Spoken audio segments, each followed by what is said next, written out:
Welcome to the stream, everyone. Thanks for stopping in. Glad to see you here. Today we're going to be doing some HackTheBox starting point. So basically, HackTheBox starting point is like the very easy machines on HackTheBox. These are very beginner-friendly machines. If you're not familiar with HackTheBox, like they sort it out by easy, medium, hard, and insane. And then the very easy machines are under like the starting point category, so they're way easier than an easy machine, and they are very beginner friendly, which is why I wanted to do them, because a lot of my last videos and streams, a lot of people keep saying, hey, I don't know what's going on with these videos, you know, these are way too advanced for me, even on the easy machines. So I decided to take a step back and like do some easier stuff for more beginner for beginners to learn.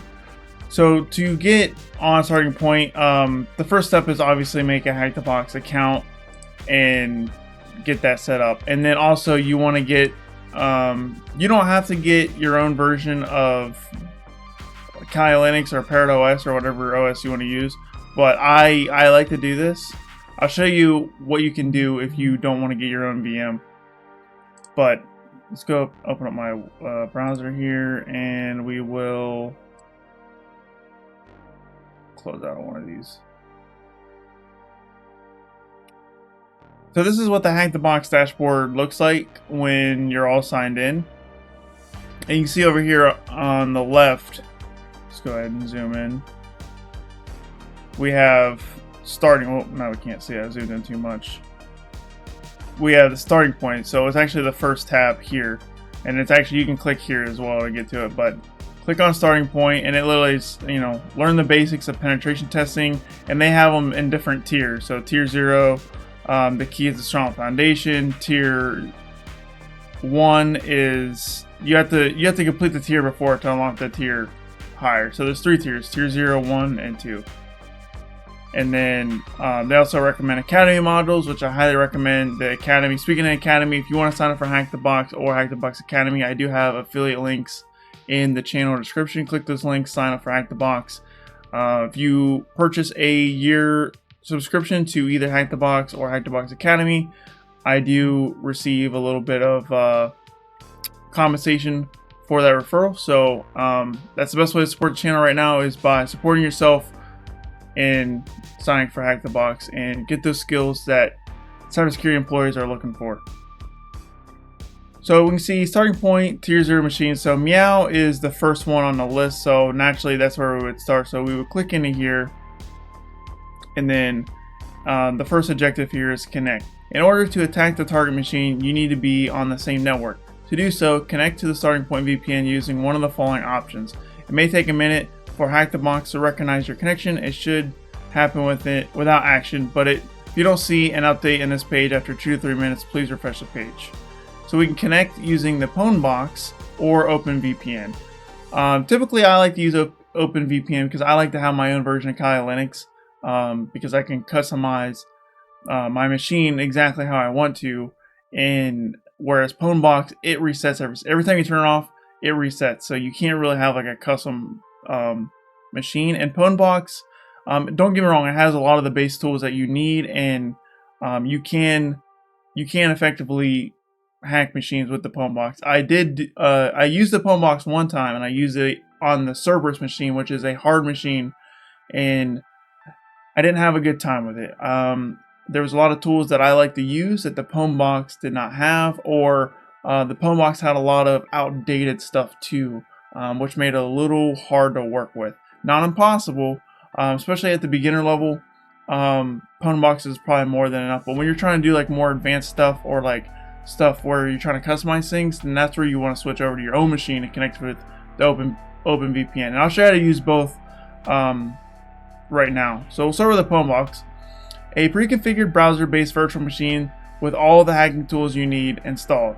Free 2 hours of PwnBox. Upgrade to VIP Plus for unlimited access. So that's one of the perks of VIP Plus, or higher, as you get unlimited PwnBox. So 2 hours isn't really a lot of time when you're doing labs, honestly. Hacker Man, he's the most powerful hacker of all time. follow me. Is it Robot Homostitch? Am I saying that right? Hopefully I'm saying that right. Thank you so much for the follow. Appreciate you stopping in. How you doing today? Also, Showed Lizard, you followed me while I was doing the intro to the stream, so thank you so much for your follow as well. Really do appreciate the support. Also, does that put me at 50 followers?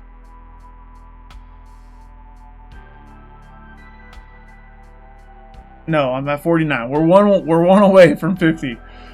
Anyways, so yeah, so we're trying to do Pwnbox, and I will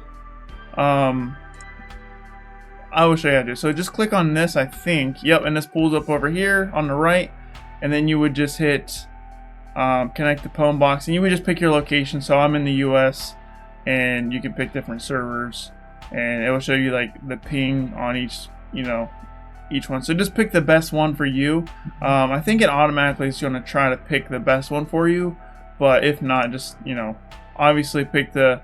You can see actually I have better ping for the Canada server because I'm actually living in Alaska right now, so that's probably why I have better ping in Canada. But I'm still gonna roll with the United States just because I'm a United States citizen. So we'll just roll with that, and then you just hit Start Pwnbox, and it will basically give you a browser-based hacking OS. OS meaning operating system, if you're unfamiliar with the term. And I don't really know what the prerequisites are for HackTheBox starting point. I mean, they are very beginner friendly. I haven't done any of these. You'll see as we go through here, I haven't answered any of these questions. So I haven't done any of this. So I don't know what the prereqs are. But if I had to take a guess, maybe some of the foundational HackTheBox Academy modules would probably be a good prereq for HackTheBox starting point. But we'll see. My opinion could change as we go on here. I don't know how hard this is going to be. So you can see here we got this little desktop here. So we can open desktop, and this will open up our desktop for the Pwnbox. And there it is. So as you can see, this is like a fully functional operating system within your web browser. So if you don't have a good computer and you can't run virtual machines, this is the way to go. Because this is super easy to set up. Actually, there's like no setup. You just literally push a couple buttons and you're good to go. It has everything you need. Like, let's go ahead and open up a terminal here. Like, here's our terminal. We can, like, Nmap, is Nmap on this machine? Yeah, Nmap's on the machine. So it has all the tools you're going to need right off the rip. This is based on Parrot OS, by the way. As you see, Parrot Terminal. So this is a fully functional OS that you can use to start your journey into hacking. And if you are unable to build your own virtual machine for whatever reason, this is what I would recommend. Now, if you have the processing power on your home desktop, we're gonna close out of this. I do recommend going out, download the latest version of Kali OS, Kali Linux, or Parrot OS. Whatever one you prefer, it doesn't matter. I prefer Kali Linux just because that's what I started with, and I have used the Pwnbox and a little bit of Parrot OS, and I just like Kali Linux, and I haven't really had a really good reason to switch, but I have tried it out. So as you can see, I got Kali Linux already installed. There's tons of YouTube videos that tell you how to install VirtualBox and VMware virtual machines, and then there's also additional YouTube videos out there that will show you how to do Kali Linux specifically.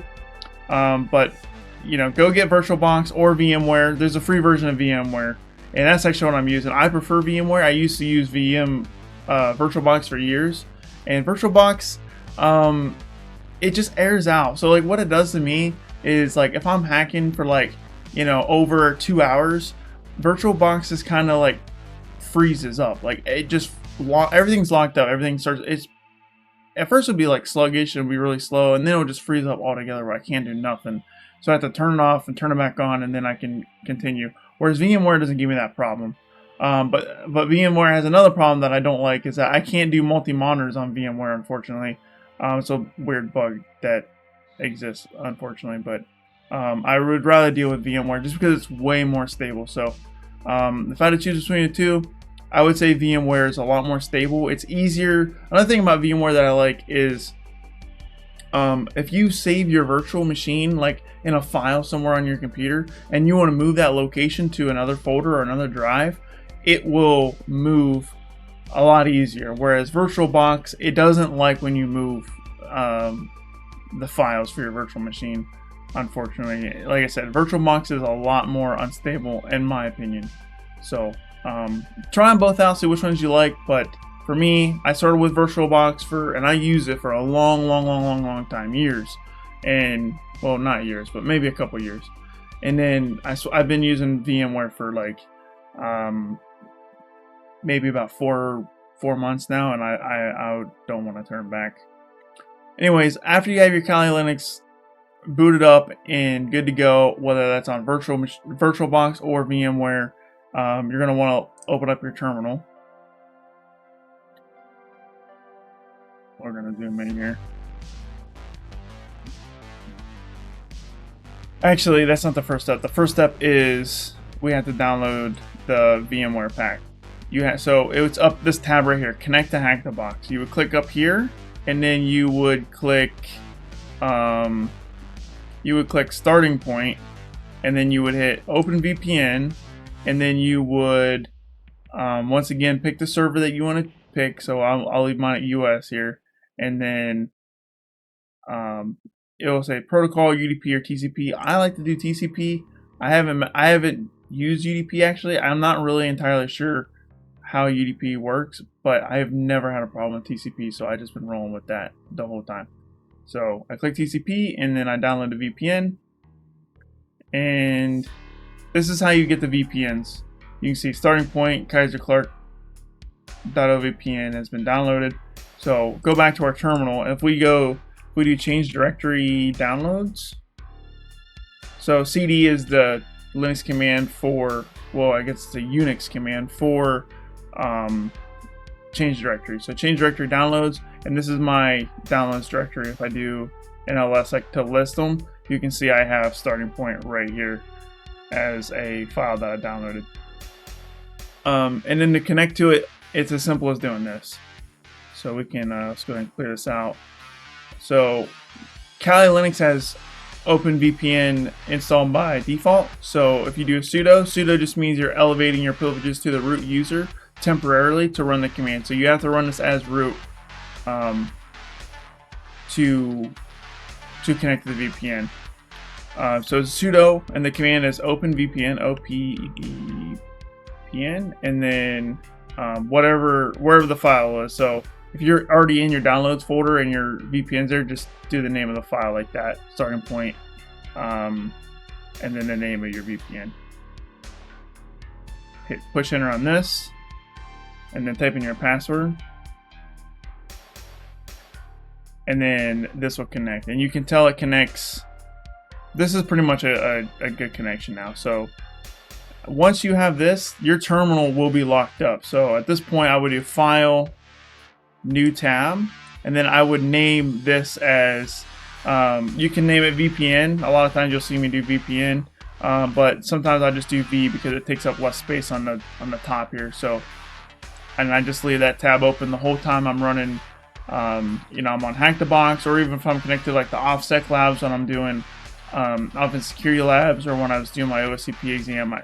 It's all the same. OpenVPN works across all these different platforms, which is really nice. In my opinion, it's super easy to connect to these other labs. The only thing you need is the different VPN packs.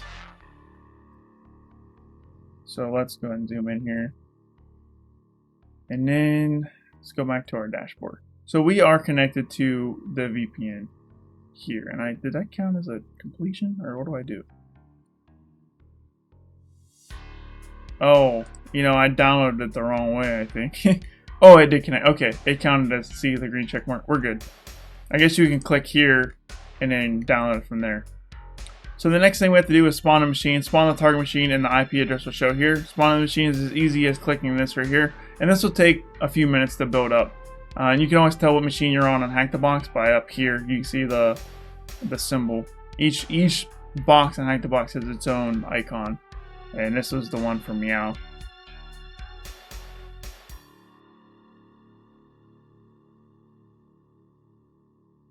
And this is, like I said, this is going to take a couple minutes. It almost always takes, you know, a few minutes to, I've seen it go up to like 5 minutes to spawn machines on HackTheBox. So let it do its thing.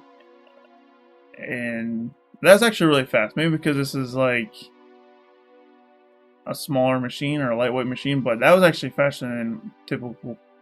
Anyways, you can see we got the target machine IP address here. Read the walkthrough provided to get a detailed guide on how to put on this machine. So they'll give us a walkthrough. I'm not going to do the walkthrough route yet because I'm pretty confident in my ability to do this without a walkthrough. But if you need the walkthrough, by all means, click the walkthrough and do that. But I think if you watch this and you follow along with me, we should be able to get through it relatively easily.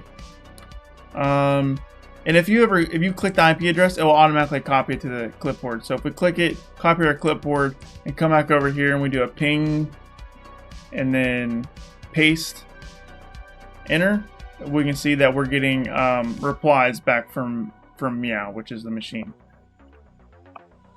So we are connected to the network, and we have access to the Meow machine. And we got a green check mark there. So the task 1, what does the acronym VM stand for? And it gives us some asterisks and an E. So the answer to this question is virtual machine. VM stands for virtual machine.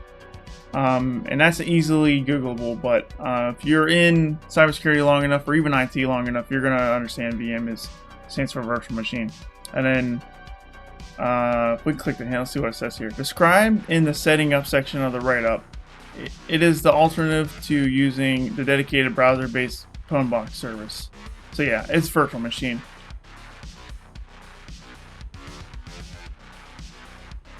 Push enter on that, and that should be, oh, I guess I gotta click.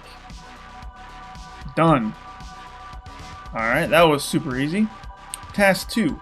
What tool do we use to interact with the operating system in order to issue commands via the command line, such as the one to start our VPN connection? It's also known as a console or a shell. Once again, this is really easy. This one is terminal. Well, let's read the hint first. I'm curious what the hint says. One word. It's also the name of the location in any airport where passengers transfer between ground transportation and the facilities that allow them to board their flight. It's a pretty good hint. But yeah, it's terminal. Terminal. Oh, I guess you... HackTheBox. Why can't I push enter to submit? The click. What tool do we use to test our connection to the target with an ICMP echo request? Oh, that's actually task 4. We're not on that one yet. Task 3. What service do we use to form our VPN connection into HackTheBox Labs? I already explained this. It's OpenVPN.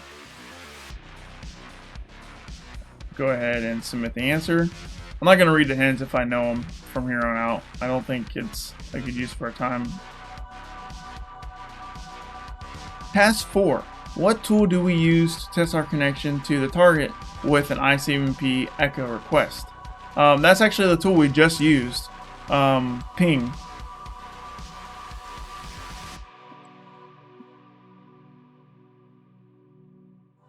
What is the name of the most common tool for finding open ports on a target? That one is easy as well. That is Nmap. And we can run an Nmap scan on this real quick. Let's run an Nmap scan on Meow so I can show you how Nmap actually works. So the command is, I would do sudo because we want high level privileges on our machine. But you don't have to have root privileges, but for certain scans you do, so I always just do sudo anyways for Nmap. And honestly, you should do sudo for most of your commands that you do, because there's times where you run a command and it won't tell you why it won't work.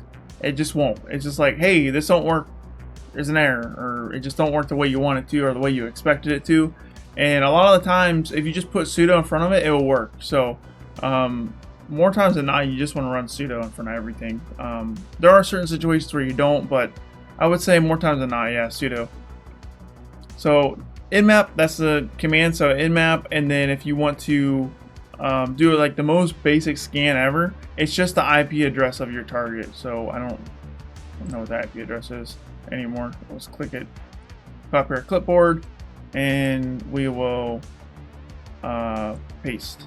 So if you just do this, this is like the most basic version, like the most basic scan you can do with nmap. It's nmap and literally just the IP address of what you're trying to scan. Type in your password, and then this is going to take some time because we're scanning. Oh, I guess it was a lot faster than I thought it was going to be. So we have, so it scanned 1,000 ports, which is why I thought it was going to take a long time, but I was wrong. I thought it was that was actually really fast. We can see port 23 is open, and typically port 23 is telnet. So let's go back over here. What service do we identify on port 23 during our scan? So that's telnet. And so you can, so with ports, and if you're unfamiliar with the word port is basically like an opening to your system, if that makes sense. So it's a communication channel for different services, and port 23 is the one on port 4 telnet. But you can use other services and other protocols on different ports. Like if I wanted to run telnet on port 9000, you can set it up to do that if you want. If you want to run SSH on port 23, you can also do that if you want. So that's why it's important to do service version scans with nmap, is because sometimes protocols and services will be running on their non-default ports, and that is actually somewhat of a thing you can do to beef up your security. Somewhat, not really, is by running services and protocols on other ports that are not their well-known ports. But by default, telnet is on port 23. What username is able to log into the target over telnet with a blank password? Alright, so I don't know this off the top of my head. We actually got to do something for this. So what I'm going to do is I'm going to use Hydra for this.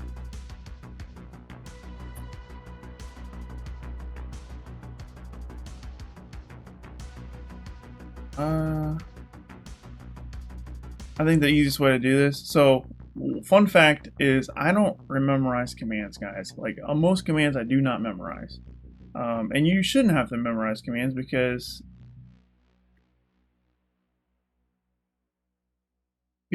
there's the internet, and I have, this is my GitHub, and if we go to repositories and in my hacking notes, and this is public for anybody to grab. So if you want to grab these commands, there's tons of stuff in here I put in here. But I have, this is how I would actually find my Hydra commands. I would just go up here and search for Hydra. Oh. Why did I not find anything?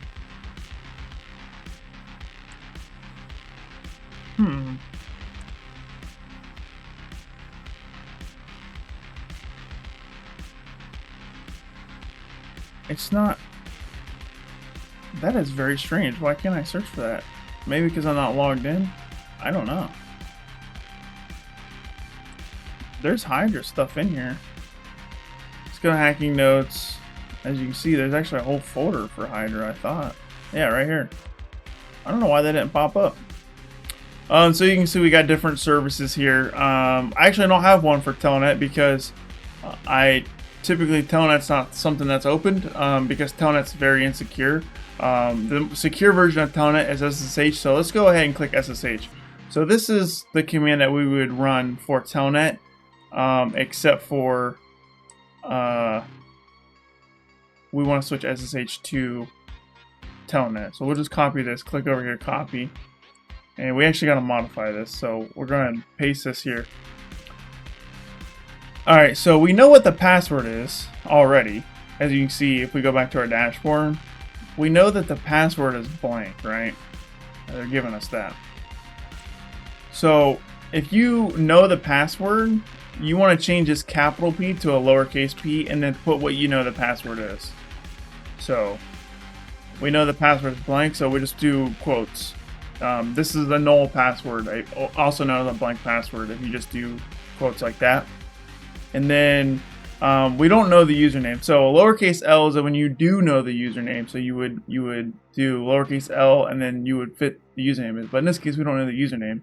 So we're going to do capital L, and then we will do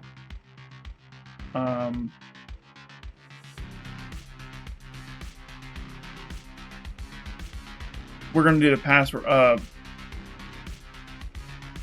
password list. So we want to do, oh gosh, what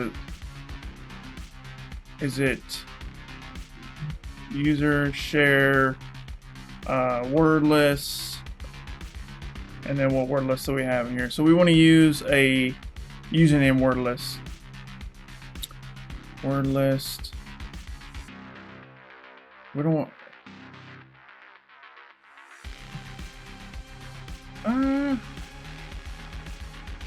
Wonder what? Maybe Metasploit? Oh, there's tons of Metasploit word lists. Usernames? I think if is it common roots? I thought there was user share word lists.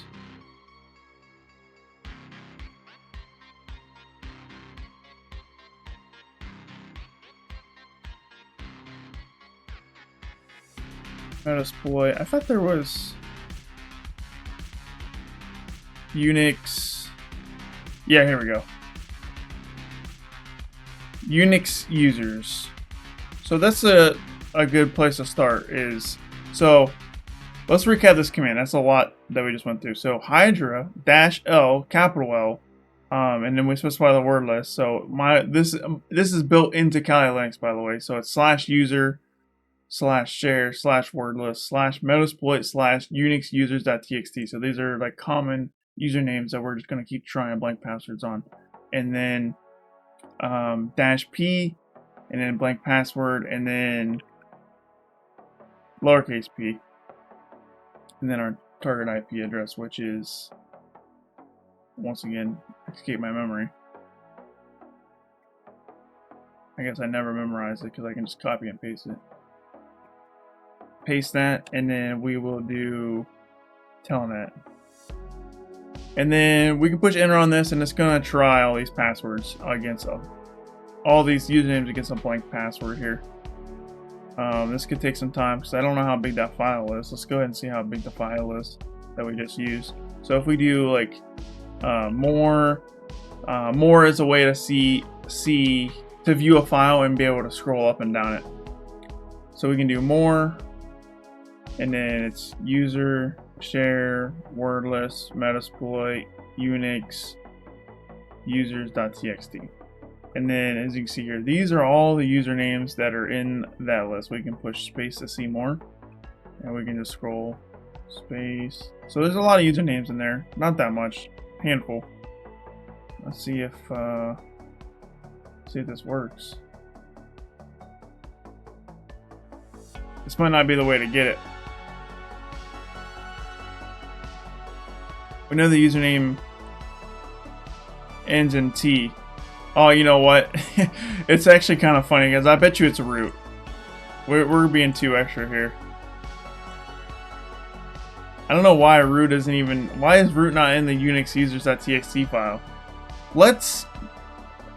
So I'm pretty sure it's root, but let's go ahead and do this. Let's do up arrow key, and it's going to be the same command, except instead of using more, we're going to do nano, enter, and then we're actually just going to add root in here. I feel like root should be on the top of every. I'm actually going to add admin too, and administrator. Oh, those are already in there. Why is root not in here? Is root not in here? works. Look. Root is in here. That's not the password then. Maybe I did the command wrong. Secure. Let's do this. Let's do telnet and then the name or the IP address.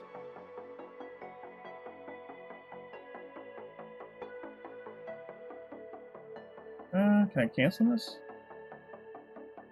I just locked up my terminal. Oh, there we go. Meow login. Root. Password blank. See if that worked. Login incorrect. Meow login. Let's try this again. Root. Oh, that worked. So it is root. So why did telnet not work then? Or why did this command not work? Hydra -L because we used the root. And then we did password of null. That's very strange why that didn't work. I want to know why that didn't work. Maybe if I did no password, like don't specify a password, maybe? No.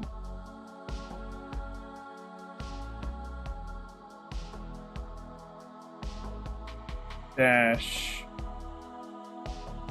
Maybe I have. Well, let's do this.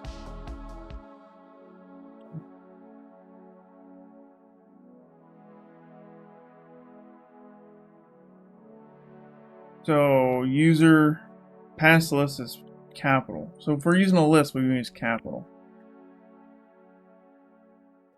Right. So I don't want to use a list with password. So it would be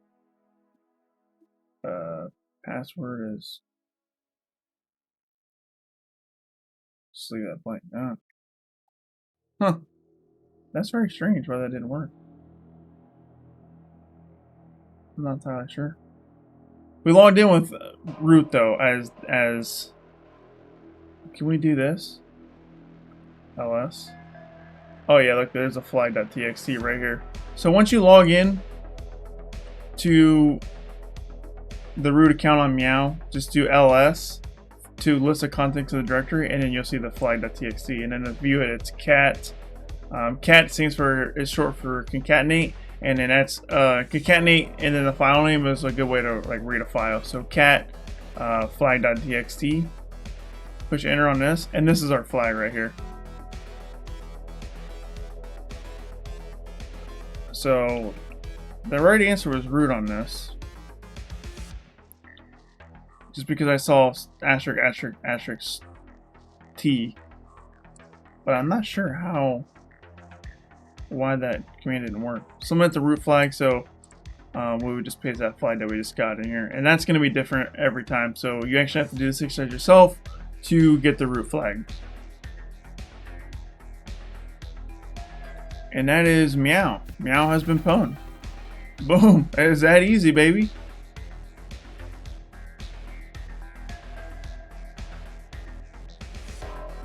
Can't scroll down.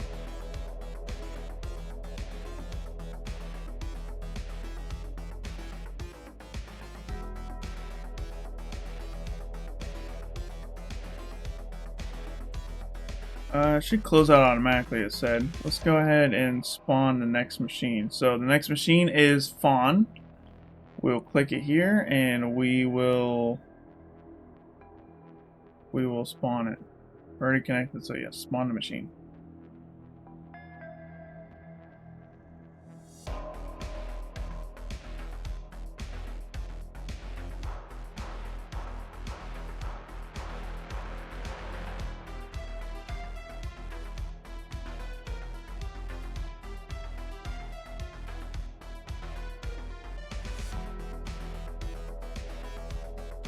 Here's we can look. So task number 1, what does the 3-letter acronym FTP stand for? FTP stands for File Transfer Protocol. It runs on 21.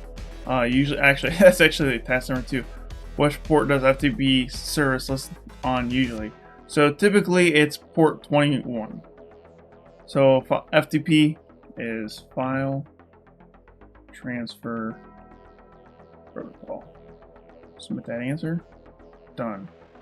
What port does FTP service listen on usually? That is 21. It can run on 20 as well, but 20 is for control, whereas 21 is for data.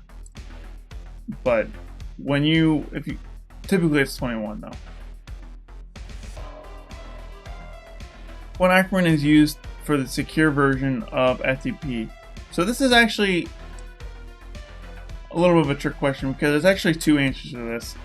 Obviously, only wants one, but the one it wants is SFTP. And the reason why I know that is because I can see that the end here is a P. Because the other version is FTPS. That's also a thing. Not as popular though. So we can do SFTP, and that is the answer. And the S just stands for secure. So basically you're doing secure file transfer protocol. That's what that stands for. What is a command we can use to send an ICMP echo request to test our connection to the target? That was the same. They asked this question in the first one, the first machine, so it's still ping. From your scans, what version of FTP running on the target? Alright, so let's go ahead and X out of this. So you can close out of the Meow terminal if you're following along here.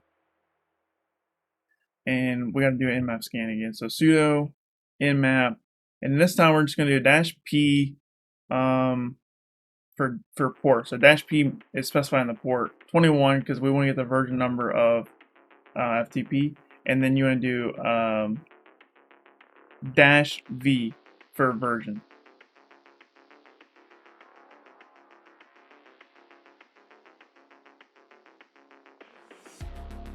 It's not NAMP. It's not NAMP. It's nmap. There we go. So this is the version here. So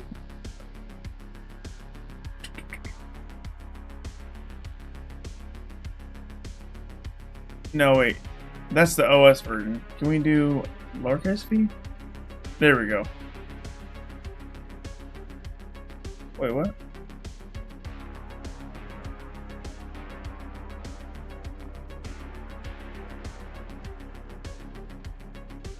You know what? We need to put capital S or lowercase s, capital V. I guess capital V by itself doesn't work.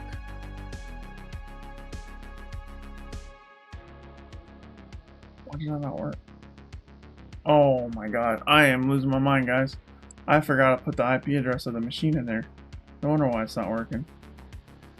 Alright.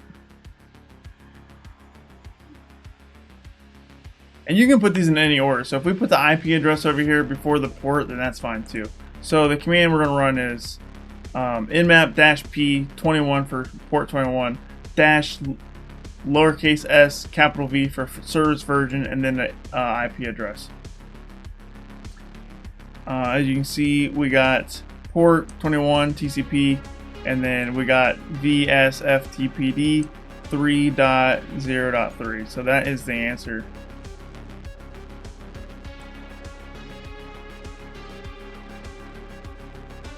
Oh, it actually wants the full thing. What was that again? Let's just copy this. I thought I just wanted the number. From your scans, what OS type is running on the target? So, Unix.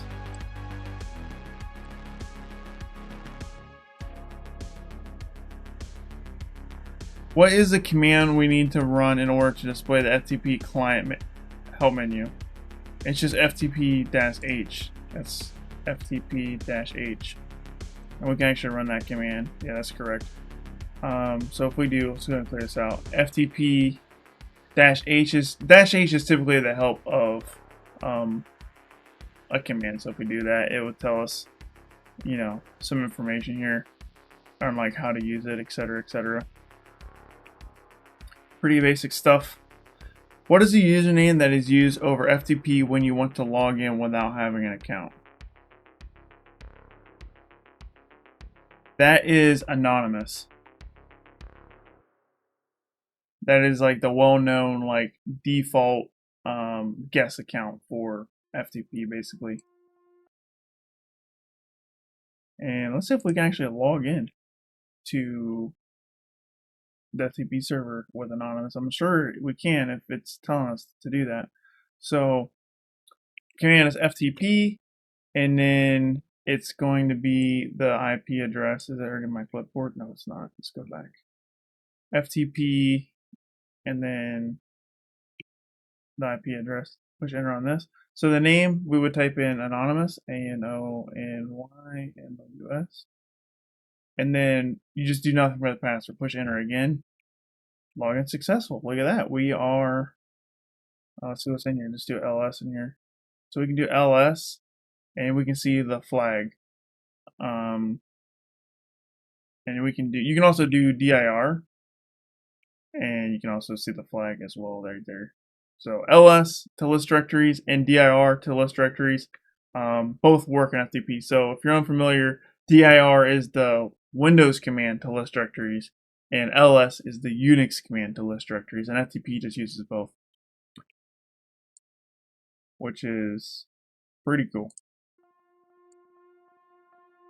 And then if you want to download that, you would do get and then the name of the file. So in this case, it's flag.txt right here. And you push enter on this, and you'll download the flag onto your local machine. And then if you do exit and then do ls, so whatever directory that you was in when you logged into the FTP server, so in this case I was in my home directory, so when I downloaded it, it put it in my home directory. If I was in my downloads folder when I logged in, it would have put it in my downloads folder. So you have to be aware of that when you log in FTP servers. Not a big deal, but it is worth noting, like, yeah, whatever directory you're in when you log in, that's where you're going to download the files to when you do a download or a get. And then we can do cat flag.txt, and that is our flag. But I think I got more questions to answer before we can submit the flag.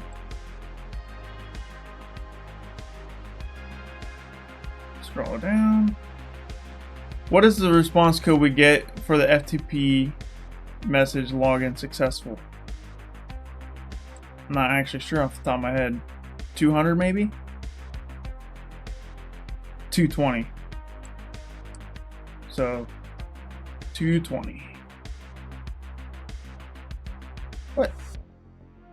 How's that wrong? Connected. Oh, so it gets 220 for making a successful connection, but then after you log in successfully, it's 230. There we go. I don't think that's critical information to memorize, but interesting, I guess. There are a couple of commands we can get to use to list the files and directories available on the FTP server. One is dir. What is the other?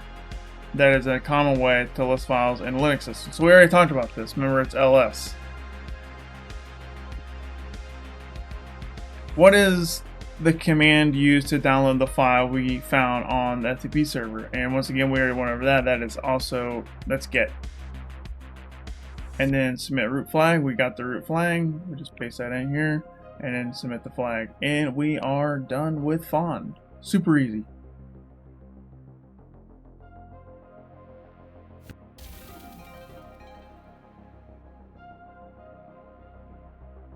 I don't know why I keep doing that.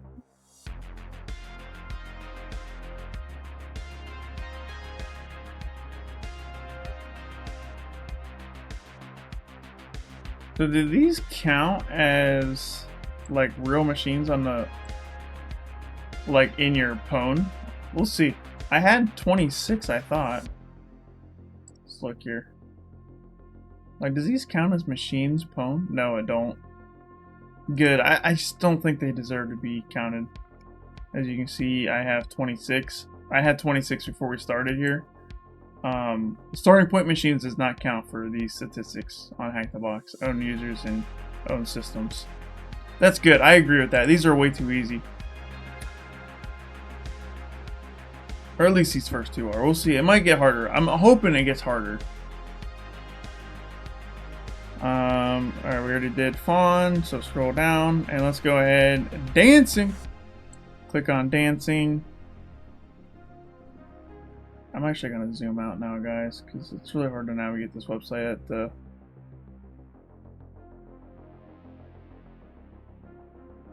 spawn machine. Well, I'll zoom in. What the heck?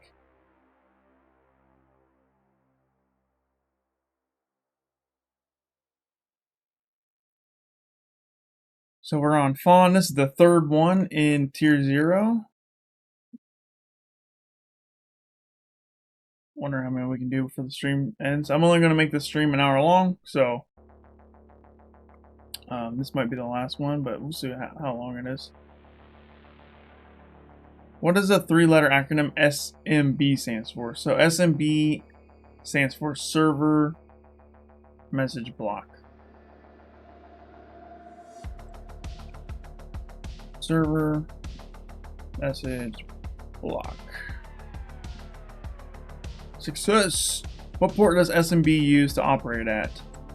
Oh, man, it actually uses a lot. It uses like 167, 168, 169. I think, right? Is that right? Oh my gosh. I think it's 167. 168. Oh, no.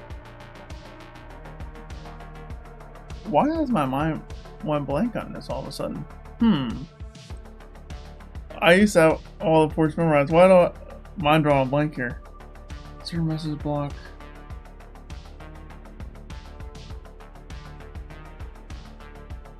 Huh. I'm really mad at myself that I can't pull that out of my memory right now. Sudo nmap. Put the IP. Oh, I don't want the flag of the last box. I want the IP address of this box. I'm assuming it's going to be open here if they're talking about it.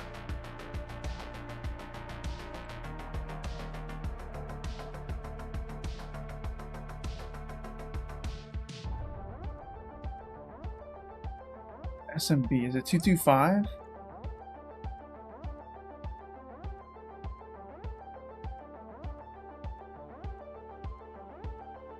Oh.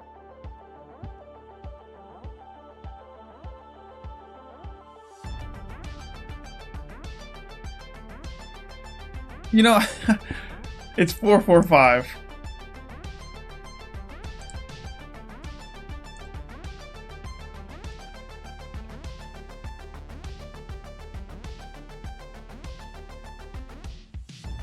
Very upset at myself that I forgot that. What is the service name for port 445 that came up in our nmap scan? Service name. Alright, so I already ran a scan. So the scan, it's Microsoft-DS is the answer. Easy. What is the flag or switch that we can use with the SMB client utility to list the available shares on dancing?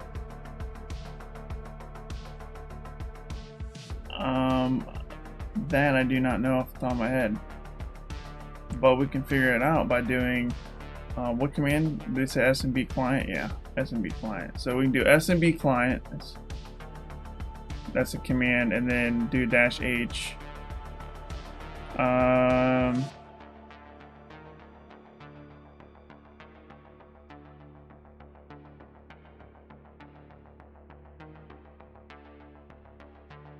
Gonna be in here somewhere. List of shares.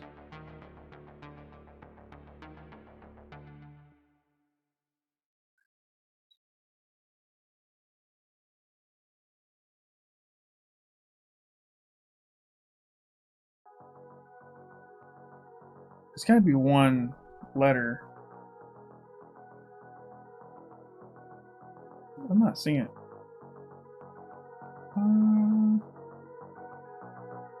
Let's go to my GitHub.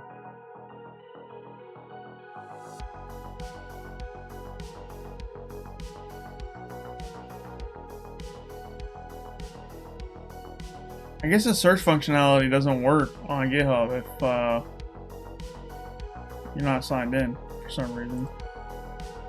So if I type in SMB client,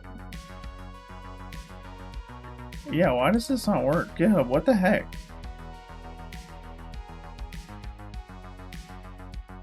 That's crazy to me. Huh.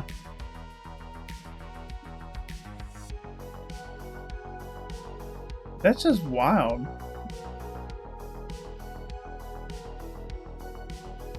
That's really frustrating. Why does that not work? So I know where it is. It just takes me an extra second to get here. So it's in my hacking notes under the EJPT section, because SMB client is really where I first, or sorry, EJPT is really where I really first learned how to enumerate SMB.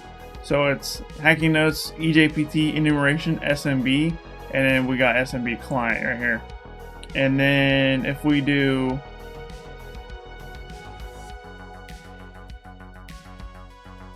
maybe it's -L? No, -L is the login.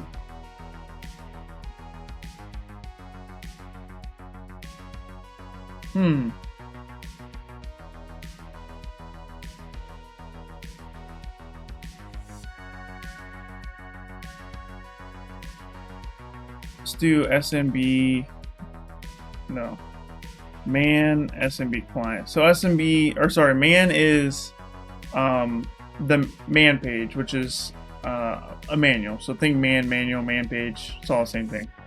And this is a more in-depth version of the -H. So you can see, like, this was like the -H, and then we got all this extra information down here.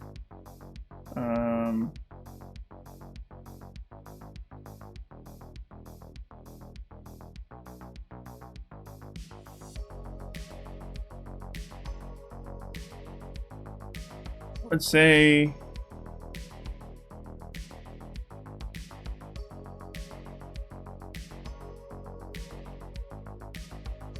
this is too much to look through. Let's go ahead and do close, just quit. Let's do man, and we'll pipe this in. So we'll grep. So grep is a search utility. So pipe means we're taking a command and we're putting it into another command. So we'll grep for share, I guess.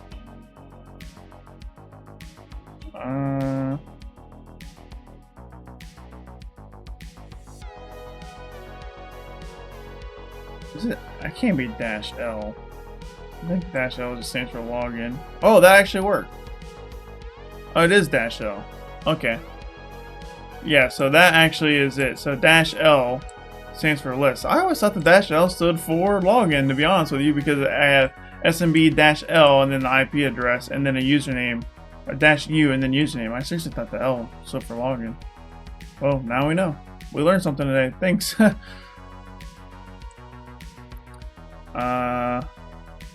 Next question. How many shares are on dancing?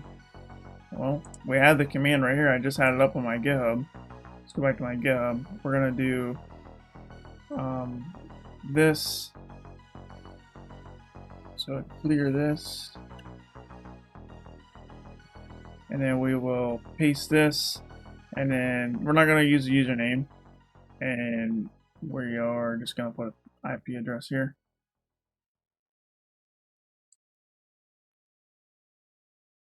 So it should be SMB client -L, capital L, and then IP address. Password. Let's try nothing. See what happens? That worked. So it wants to know how many shares. So it looks like there's 3 shares. I don't know if it wants to count these like default ones. Let's just put 4 because there's 4 here. Let's just see if that works. I don't know if it wants to count the default shares or not. Yeah, that worked. Okay. What is the name of the share we are able to access in the end with a blank password?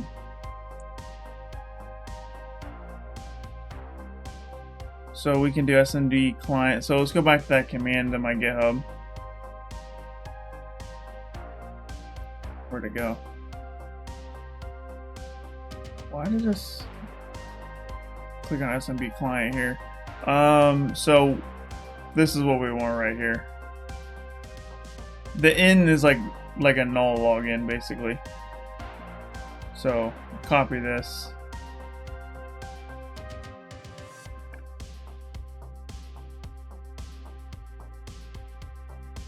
paste this here, and now we will copy this, delete that, and then we'll put the IP address here. And then for the share, we will do work shares because that's a non-default one. So work shares, and we logged in. Look at that. I think we can do ls to list contents. Yeah, look at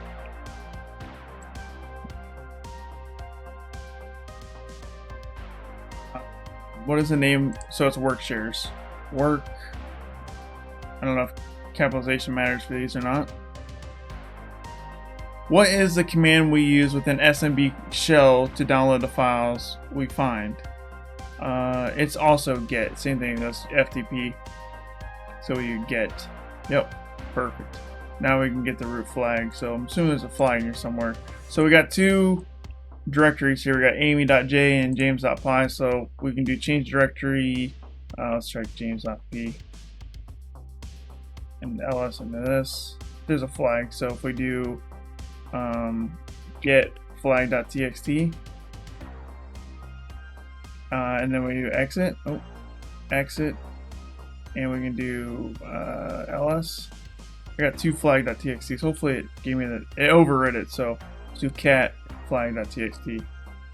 I think that's a different flag.